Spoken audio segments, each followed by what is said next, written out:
അദ്ദേഹം ഉദ്ദേശിക്കുകയാണെങ്കിൽ ത്വലാഖ് ചൊല്ലിയിട്ട് അവളെ ഒഴിവാക്കാം, അതല്ല ഇയാൾക്ക് കുഴപ്പമില്ലെങ്കിൽ അവളെ നിലനിർത്തുകയുമാകാം. അങ്ങനെ ഒരു സംഭവം തങ്ങളുടെ കാലത്ത് നടന്നു. എന്താണ് റിവായത്ത്? അന്ന റജുലൻ, ഒരാൾ വന്ന് പറയാം, പടച്ചവനെ, ഖാല യാ റസൂലല്ലാഹ്, അല്ലാഹുവിന്റെ റസൂലേ, ഇന്നലി ഇംറഅതൻ, എനിക്കൊരു ഭാര്യയുണ്ട്, ലാ തുർദു യദ ലാമിസിൻ, അവളെ തൊടുന്ന ഒരാളുടെ കൈയും അവൾ തട്ടിമാറ്റൂല. അങ്ങനത്തെ ഒരു പെണ്ണ്, ആരുടെ കൈയും അവൾ തട്ടിമാറ്റൂല പറഞ്ഞ, അവൾ ആരെ വിളിച്ചാലും അവൾ പോകും, അവൾ വ്യഭിചരിക്കും.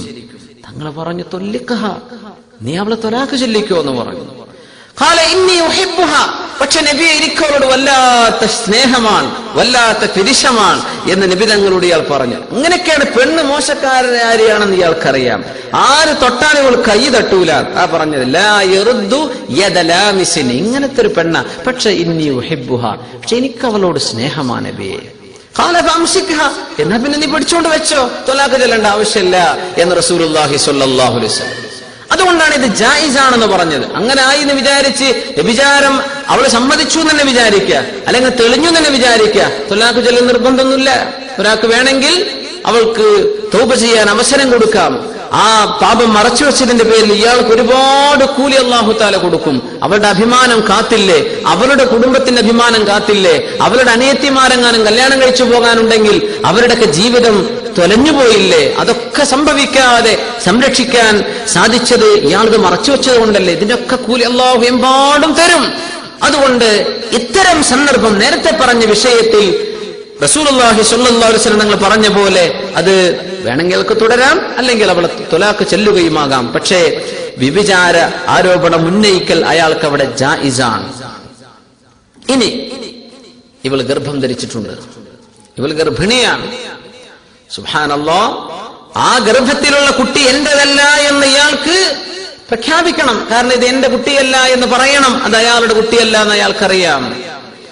അയാൾക്ക് ഉറപ്പുണ്ട് ഇത് എന്റെ കുട്ടിയല്ല. അല്ലെങ്കിൽ അവർക്ക് ജനിക്കുന്ന ആ കുട്ടി സാധാരണഗതിയിൽ ഗർഭം പൂർത്തിയാകുന്ന സമയമെടുക്കാതെ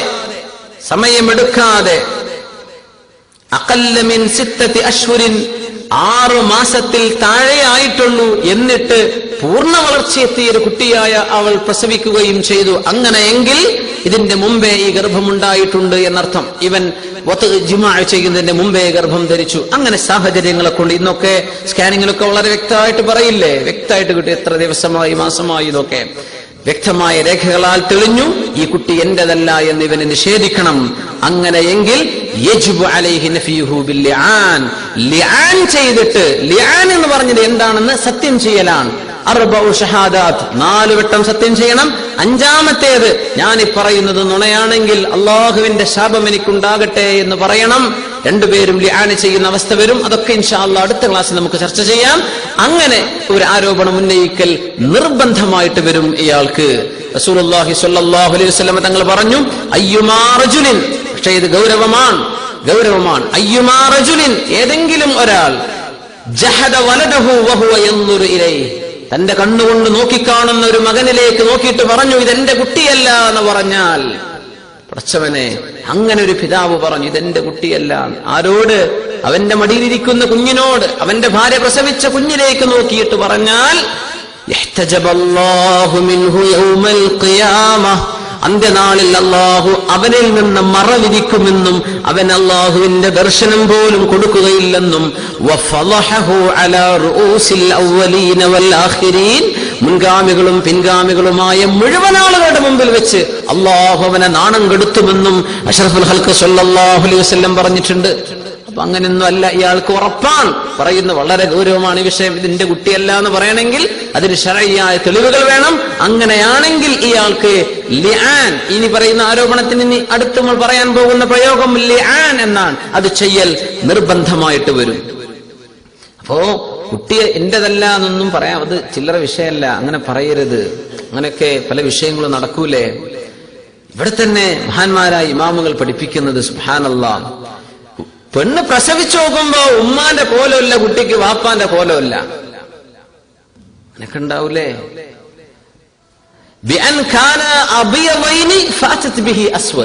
ഒരു ഉദാഹരണം, രണ്ടാളും നല്ല ഫെയർ വൈറ്റ് ഗുഡ് ലുക്കിംഗ്, നല്ല തൊലി നിറം വെളുത്തവരായ ഭാര്യയാണ്, ഭർത്താവും അങ്ങനെ നല്ല സുന്ദരന്മാർ. രണ്ടാൾക്കും ജനിച്ച കുട്ടിയോ അസ്വദ്, കറുത്തൊരു കുട്ടി. അങ്ങനെ വന്നാൽ ഇതിലൊന്നും വ്യഭിചാരോപണം ഉന്നയിക്കാൻ പറ്റൂല. ഉറപ്പാണ് ഇത് വ്യഭിചാരത്തിൽ നിന്നുണ്ടായതാണെന്ന് ഉറപ്പാണെങ്കിൽ അല്ലാതെ ഇവിടെ ആരോപണം ഉന്നയിക്കാനേ പറ്റില്ല. അബൂ ഹുറൈറ റളിയല്ലാഹു അൻഹു റിപ്പോർട്ട് ചെയ്ത ഹദീസ്, അന്ന റജുലൻ ഖാല ലിന്നബി സ്വല്ലല്ലാഹു അലൈഹി വസല്ലം, ഹബീബായ തങ്ങളോട് വന്നിട്ട് ഒരാൾ വന്ന് പറഞ്ഞു, ഇന്നംറഅതി വലദത ഗുലാമൻ അസ്വദ്, നബിയേ ഞാനും വെളുത്തവനാണ്, എന്റെ ഭാര്യയും വെളുത്തവളാണ്, പക്ഷെ അവൾ പ്രസവിച്ചതോ ഒരു കറുത്ത കുട്ടിയെ പ്രസവിച്ചു. അയാൾ ബാക്കി പറഞ്ഞില്ല, തങ്ങൾക്ക് മനസ്സിലായി എന്താണ് ഇതിന്റെ അർത്ഥം എന്ന്. നബിയേ ഇതെന്റെ കുട്ടിയല്ലല്ലോ, ഇതെന്റെ കുട്ടിനാണോ എന്ന സംശയമാണ്. തങ്ങൾ മറുപടി കൊടുത്തു, എന്താണ്? ഫഖാല ഹൽ ലക മിൻ ഇബിൽ, നിനക്ക് ഒട്ടകങ്ങളുണ്ടോ എന്ന് ചോദിച്ചു. ഖാല നഅം, ഉണ്ട് നബിയേ. മാ അൽവാനുഹാ, എന്താണ് ഒട്ടകത്തിന്റെ നിറമൊക്കെ? ഖാല ഹുംറുൻ, ചുവന്നൊട്ടകങ്ങളാണ്, ചെമന്നൊട്ടകങ്ങളാണ്. ചെമന്നൊട്ടകങ്ങൾ അന്നത്തെ ഏറ്റവും മോസ്റ്റ് എക്സ്പെൻസീവ് ഒട്ടകങ്ങൾ, ഏറ്റവും വില കൂടിയ ഒട്ടകങ്ങളാണ് ചെമന്നൊട്ടകം. ഹൽ ഫീഹാ ഔറഖ്, അതിലുമില്ലേ വെളുപ്പും കറുപ്പും കലർന്ന ഒട്ടകം? അതിലില്ലേ ചുവപ്പുമായിട്ട് ഒരു ബന്ധമില്ലാത്ത ഈ ഗ്രേ കളറുള്ള ഒട്ടകം അതിലില്ലേ എന്ന് ചോദിച്ചു. ഖാല നഅം, ഉണ്ടല്ലോ നബിയെ, ഉണ്ട്. സുബ്ഹാനല്ലാഹ്. ഫകൈഫ ദാക്, അതിപ്പോ എങ്ങനെ? അയാൾ പറഞ്ഞു, നസഅഹു ഇർഖുൻ, ഒരു ഞരമ്പ് അതിനോട് വലിച്ചതായിരിക്കും. അതാണ് അറബി പ്രയോഗം. അതാണ് എന്ന് പറഞ്ഞാൽ അതിന്റെ ഏതെങ്കിലും ഉപ്പാപ്പാരിലേക്ക് പോയതായിരിക്കും. നമ്മൾ പറയില്ലേ, കുട്ടി മാമന്റെ ചേലാണ്, കുട്ടി മൂത്താപ്പന്റെ ചേലാണ്, മൂത്തമ്മയുടെ ചേലാണെന്നൊക്കെ പറയില്ലേ. നസഅതു ഇർഖിൻ, ഏതെങ്കിലും ഒരു വഴിയിലേക്ക് പരമ്പരയിലേക്ക് പോയതായിരിക്കും. അങ്ങനെയാണ് നീ മനസ്സിലാക്കുന്നല്ലേ. ഫലഅല്ല ഹാദാ നസഅഹു ഇർഖ്, ഇതും അങ്ങനെ തന്നെ, ഈ കുട്ടിക്കും അങ്ങനെ തന്നെ സംഭവിച്ചതാണ് എന്നെ മനസ്സിലാക്കണം. പിതാക്കന്മാരിൽ 4ാം തലമുറയിൽ ചിലപ്പോൾ ഒരു പക്ഷേ രണ്ടുപേരും ബാക്കിയുള്ള തലമുറക്കെ വെളുത്ത ആളുകളാണ്, പക്ഷെ ഒരു കറുത്ത ആള്, ഒരു പിതാമഹൻ കഴിഞ്ഞു പോയിട്ടുണ്ടാകും. മതി, അങ്ങനൊക്കെ ഉണ്ടാവില്ലേ. അതിന്റെ പേരിലൊന്നും ഈ പറച്ചിലൊന്നും പറയാൻ പറ്റൂല. അതെന്റെ കുട്ടിയല്ല എന്നെങ്ങാനും പറഞ്ഞാൽ ഹദ്ദുൽ ഖദ്ഫ് വരുന്ന, ഖദ്ഫിന്റെ ശിക്ഷ നടപ്പാക്കപ്പെടുന്ന ഗുരുതരമായ കുറ്റമാണ് ചെയ്യുന്നത് എന്നർത്ഥം. സുബ്ഹാനല്ലാഹ്. അപ്പോ അല്ലാഹു സുബ്ഹാനഹു വ തആല നമ്മെ പഠിപ്പിക്കുന്നത് ഈ വക കാര്യങ്ങളൊന്നും പറയണ്ട, ഇതൊന്നും സമൂഹത്തിൽ ചർച്ച ചെയ്യണ്ട, അങ്ങനെയൊന്നും പത്രത്തിന് കോളറിടണ്ട. ആളുകൾ പത്രം വായിക്കുമ്പോഴേക്കും തട്ടിക്കൊണ്ടുപോണ കേസുകള്, ബലാത്കാരമായ കേസുകള്, അതൊക്കെ വളരെ ബൈഹാർട്ടാണ്. വേറെ ഒരു വാർത്തയും ഇപ്പോൾ അറിഞ്ഞിട്ടുണ്ടാവില്ല. ഇതൊക്കെ വളരെ കൃത്യമായിട്ട് അങ്ങനെയൊക്കെ എത്രയോ ആളുകൾ സംസാരിക്കുന്നതിനെ കേൾക്കാൻ കഴിയും. സുബ്ഹാനല്ലാഹ്. നമുക്ക് എഴുതപ്പെട്ടത് മുഴുവനും വായിക്കാൻ പറ്റൂല മുഅ്മിനീങ്ങളെ. കറുത്ത മഷി കൊണ്ട് വെളുത്ത കടലാസിൽ എഴുതിയതും എല്ലാം നമുക്ക് വായിക്കാൻ പറ്റൂല. ഇൽമാണ് എന്ന് പറയുന്ന എന്തും നമുക്ക് വായിക്കാം. എന്താണ് ഇൽമ്? ദുനിയാവിലേക്കോ ആഖിറത്തിലേക്കോ ഒരു മനുഷ്യന് ദുന്യവിയോ ഉഖ്റവിയോ ആയ ഉപകാരം ചെയ്യാത്തതൊന്നും ഇൽമല്ല. എല്ലാ പറയുന്നതും കേൾക്കാനും പറ്റൂല. കേൾക്കുന്നത് ചെവികോർത്ത് കേട്ടിരുന്നാൽ അൽ മുസ്തമിഉ ശരീകുൽ ഖായിൽ, ഈ കേൾക്കുന്ന ശ്രദ്ധിച്ചു കേട്ടവൻ പറഞ്ഞവന് തുല്യമാണ്. സുബ്ഹാനല്ലാഹ്. അപ്പൊ പറഞ്ഞാൽക്കുള്ള കുറ്റം ഈ ശ്രദ്ധിച്ചു കേട്ട ആളുകൾക്കും ബാധകമാണ്. അതുകൊണ്ട് മുഅ്മിനീങ്ങളെ, നമ്മൾ മുഅ്മിനീങ്ങളായ മനുഷ്യന്മാരെ, ആണിനെ സംബന്ധിച്ചോ പെണ്ണിനെ സംബന്ധിച്ചോ ഉള്ള ക്രൈമുകൾ, കുറ്റങ്ങൾ, അത്തരം ആരോപണങ്ങൾ അത് ശ്രവിക്കാനോ പറയാനോ വായിക്കാനോ നമുക്ക് പാടില്ലാത്തതാണ്. നമ്മൾ മനസ്സിലാക്കുക. അങ്ങനെയൊക്കെ ആകുമ്പോൾ പത്രത്തിലെ പ്രധാനപ്പെട്ട ഇൻട്രസ്റ്റിംഗ് ആയ വാങ്ങലൊക്കെ കഴിഞ്ഞു പോകുമല്ലോ, അത് മതി. ബാക്കിയുള്ളത് മതി. അതേ നമുക്ക് ജായിസുള്ളൂ. മുഅ്മിനീങ്ങളെ, നമ്മൾ മനസ്സിലാക്കണം. ഗൗരവത്തോടുകൂടെ നമ്മൾ ഈ വിഷയങ്ങൾ മനസ്സിലാക്കണം. അത്തരം വിഷയങ്ങൾ സമൂഹത്തിൽ ചർച്ച പോലും നടക്കാൻ പാടില്ല. ഏതെങ്കിലും ഒരു പെണ്ണിനെ സംബന്ധിച്ച് അവൾക്ക് ഒരുത്തം വിളിച്ചു, അല്ലെങ്കിൽ അവൻ എപ്പോഴും ഒരാൾ വിളിക്കാറുണ്ട്, ഒരു പെണ്ണ് വിളിക്കാറുണ്ട്, ഇതൊക്കെ പറഞ്ഞിട്ട് അവര് തമ്മിൽ വൈകാരികമായ ബന്ധത്തിലാണ്, അവര് തമ്മിൽ വ്യഭിചാരം നടക്കാറുണ്ട് എന്ന് പറഞ്ഞു പോയാൽ, സുബ്ഹാനല്ലാഹ്, വ്യംഗ്യമായിട്ട് പറഞ്ഞു പോയാൽ പോലും 80 വീതം അടിക്കപ്പെടുന്ന ശിക്ഷക്ക് കാരണമായ കുറ്റമാണ് ആ ചെയ്യുന്നത്. ആ പറഞ്ഞ ആൾ ഫാസിഖാൻ, അവന്റെ ഷഹാദത്ത് പോലും സ്വീകരിക്കാൻ പാടില്ല. 3 വിഷയങ്ങളാണ് അല്ലാഹു പറയുന്നത്. ഒന്ന്, ശിക്ഷ വേണം. പിന്നെ ലാ തഖ്ബലൂ ലഹും ഷഹാദതൻ അബദ, അവരുടെ സാക്ഷിത്വം സ്വീകരിക്കാൻ പാടില്ല. മാസം കണ്ടതൊന്ന് പറഞ്ഞത് വേനാണ്, കൂട്ടൂല. പെരുന്നാളായി എന്നൊക്കെ ഇവൻ ശരിക്കും കണ്ടിട്ട് കടപ്പുറത്തുനിന്ന് ഉറപ്പാണ്. ഈ പറഞ്ഞാൽ ഇവനല്ലേ മറ്റേ പെണ്ണിനെ പറ്റി പറഞ്ഞത്, ഇവനെ കൂട്ടൂല. ഇവൻ ഉമ്മത്തിൽ നിന്ന് താഴെ കടിയിലേക്ക് തള്ളപ്പെട്ടു. അവർ ഫിസ്കിന്റെ ആളുകളാണ്. സുബ്ഹാനല്ലാഹ്, സുബ്ഹാനല്ലാഹ്. അങ്ങനെ അല്ലാഹു സുബ്ഹാനഹു വ തആല വളരെ ഗുരുതരമായ വിഷയത്തിൽ വളരെ ഗുരുതരമായ ശിക്ഷ അല്ലാഹു തആല ഇറക്കിക്കൊണ്ടാണ് ആയത്തുൽ സൂറത്തുൻ നൂറിലെ ഈ 4-ാമത്തെയും 5-ാമത്തെയും ആയത്ത് അല്ലാഹു ചർച്ച ചെയ്യുന്നത്. സുബ്ഹാനല്ലാഹ്. ഇനിപ്പൊരു വിഷയം സംഭവിക്കുന്ന ഒരു മസല കൂടെ പറയാം. ഒരു വ്യഭിചാര ആരോപണം ഒരാളെ സംബന്ധിച്ച് പറഞ്ഞു. അയാൾ ആരോപണം ചെയ്യപ്പെടുന്ന ആ ആൾ നമ്മൾ പറഞ്ഞ 5 ഷർത്തുകളും ഒത്ത ആളാണ്. ബുദ്ധിയുണ്ട്, പ്രായപൂർത്തിയായ ആളാണ്, മുസ്ലിമാണ്, സ്വതന്ത്രനാണ്, ചാരിത്രശുദ്ധിയുള്ള ആളാണ്. ഇങ്ങനെയൊക്കെയാണ്. അയാളെ സംബന്ധിച്ച് ഒരാൾ ഒരു ആരോപണം ഉന്നയിച്ചു.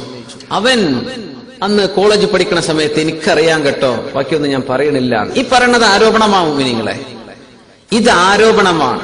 ചിലപ്പോ പറയില്ലേ അവളെ പറ്റിയോ, ഞാൻ പറയണില്ല. അവനെ പറ്റിയോ, എന്ത് പറയാൻ, അതൊക്കെ പറയാതൊക്കെ നല്ലത്.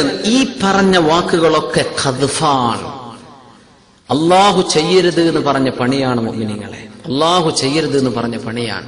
നമ്മൾ മനസ്സിലാക്കുന്ന മസ്അല ഇനിയും അങ്ങനെ ഒരാൾ പറഞ്ഞിങ്ങനെ ഒരു 2 ആഴ്ചക്കായി ഇവൻ ആരോപണം ഉന്നയിച്ചിട്ടുണ്ട്, അങ്ങനെയൊക്കെ ആയി.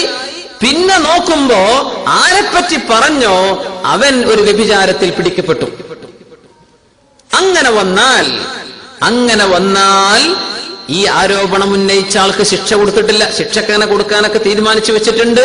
ഇന്ന ദിവസം കൊടുക്കാന്നൊക്കെ പറഞ്ഞു. ഇവനെ 80 വീതം അടിക്കപ്പെടണം. പക്ഷേ ആരെ സംബന്ധിച്ചു പറഞ്ഞോ അയാൾ നല്ല ആളാണെന്ന് നാം കേട്ട് മനസ്സിലായി പോന്നിരുന്നത്. പക്ഷേ ഇയാൾ തിന്മ ചെയ്തിട്ടുണ്ട് എന്ന് ബോധ്യപ്പെട്ടു എപ്പോ? ഇവനെ അടിക്കുന്നതിന്റെ മുമ്പ്.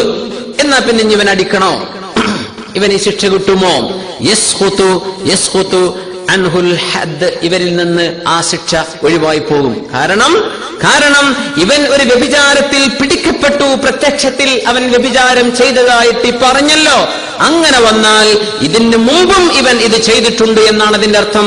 അങ്ങനെ വന്നാൽ ഇവൻ മുഹ്സൻ എന്ന് പറഞ്ഞ കാറ്റഗറിയിൽ നിന്ന് പുറത്തു പോയിട്ടുണ്ട്. ഇവൻ ഈ പണി ചെയ്യുന്ന ആളാണ് എന്ന് വന്നു.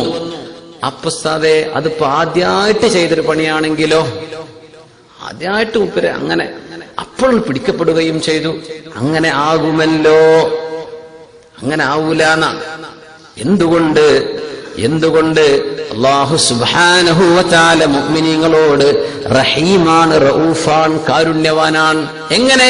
ലാ യഹ്തികു സിത്ര അബ്ദിഹി ഫീ അവ്വലി മാ യർതകിബുൽ മഅസിയ. ഒരു തെറ്റ് ഒരാൾ ആദ്യമായി ചെയ്യുമ്പോ ആ തെറ്റ് അല്ലാഹു പുറത്താക്കൂല എന്നാണ്. നമ്മളൊക്കെ പറയില്ലേ, പല നാൾ കള്ളൻ ഒരു നാൾ പിടിക്കപ്പെടുന്നു. ഒരു നാൾ കള്ളൻ ആ നാൾ തന്നെ പിടിക്കപ്പെടുന്നല്ല, എന്നും കക്കണാള് എന്നെങ്കിലും പിടിക്കപ്പെടുന്നു. ഈ പിടിക്കപ്പെടുക എന്ന് പറഞ്ഞത് അള്ളാഹു ചെയ്യുന്നൊരു പണിയാണ്, അല്ലേ? അള്ളാഹു ചെയ്യുന്ന പണിയാണ്. അങ്ങനെ ഒരു മനുഷ്യന്റെ തിന്മ പിടിക്കപ്പെടുന്നത് എപ്പോഴാ? ആദ്യമായിട്ട് ഒരാൾ തിന്മ ചെയ്യുമ്പോ ആ മനുഷ്യന്റെ തിന്മയെ അള്ളാഹു മറച്ചു വെക്കുന്നു എന്ന് റസൂലുള്ളാഹി സ്വല്ലല്ലാഹു അലൈഹി വസല്ലം പറഞ്ഞിട്ടുണ്ട്. അത് പൊളിയില്ല. തൗബ ചെയ്യാൻ അവസരം കൊടുക്കുകയാണ് അള്ളാഹു. ഇതാരും കണ്ടിട്ടില്ല, ഇനി എനിക്ക് ഇഷ്ടം പോലെ തിന്മ ചെയ്യാം എന്ന് വിചാരിക്കല്ലേ. ഇത് അള്ളാഹു നിനക്ക് തരുന്ന സിത്റാൻ, അള്ളാഹു നിനക്ക് തരുന്ന മറയാൻ. തൗബ ചെയ്ത് മടങ്ങിക്കോ, അള്ളാഹു നിന്നെ നാണം കെടുത്തുന്നില്ല. പക്ഷേ ഇത് ഒന്നിലധികം നടക്കുമ്പോൾ അപ്പോഴാണ് ഇത് പിടിക്കപ്പെടുന്നത്. അതിനെന്താ തെളിവുണ്ടോ? മഹാനായ ഉമർ ഇബ്നുൽ ഖത്താബ് റളിയല്ലാഹു അൻഹുവിന്റെ കാലത്ത് ഒരു മനുഷ്യൻ വ്യഭിചരിച്ചു, പിടിച്ചുകൊണ്ടുവന്നു. അയാളെ ശിക്ഷ നടപ്പാക്കപ്പെടുകയാണ്. ഫഖാല, ആ മനുഷ്യൻ പറഞ്ഞു, വല്ലാഹ് മാ സനൈതു ഇല്ലാ ഹാദിഹി. ഉമർ എന്നവരെ, ഈ വ്യഭിചാരമല്ലാതെ മറ്റൊരു വ്യഭിചാരവും ഞാൻ ചെയ്തിട്ടില്ലട്ടോ. ഇതെന്റെ ആദ്യത്തേതും അവസാനത്തേതുമാണ്. ഉമർ റളിയല്ലാഹു അൻഹു പറഞ്ഞു, ഖദബ്ത, നീ പറഞ്ഞത് നുണയാണ്. ഇത് ഞാൻ ആദ്യമായി ചെയ്യുന്നൊരു കുറ്റമാണെന്നല്ലേ നീ പറഞ്ഞത്? ഖദബ്ത, ഇത് നുണയാണ്. എന്നിട്ട് ഉമർ ഇബ്നുൽ ഖത്താബ് റളിയല്ലാഹു അൻഹു പറഞ്ഞു, ഇന്നല്ലാഹ ലാ യഫ്ളഹു അബ്ദഹു ഫി അവ്വലി മറ. ആദ്യമായിട്ട് ഒരു മനുഷ്യൻ തിന്മ ചെയ്യുമ്പോ അല്ലാഹുവിനെ ഫളീഹത്താക്കില്ലടോ. ഇത് നീ ചെയ്തത് ഒന്നിലധികം തവണ ചെയ്തത് കൊണ്ടാണ്. ഇത് ശർഇന്റെ നിയമം പോലെ അംഗീകരിക്കപ്പെടുന്ന ഒരു വിഷയമാണ്. സുബ്ഹാനല്ലാഹ്. ഒരു കാര്യം കൂടെ മനസ്സിലായി, തിന്മ ചെയ്യുമ്പോ അവിടെ എങ്ങാനും അത് നാണം കെടുത്താതെ അള്ളാഹു സൂക്ഷിച്ചു വെച്ചു.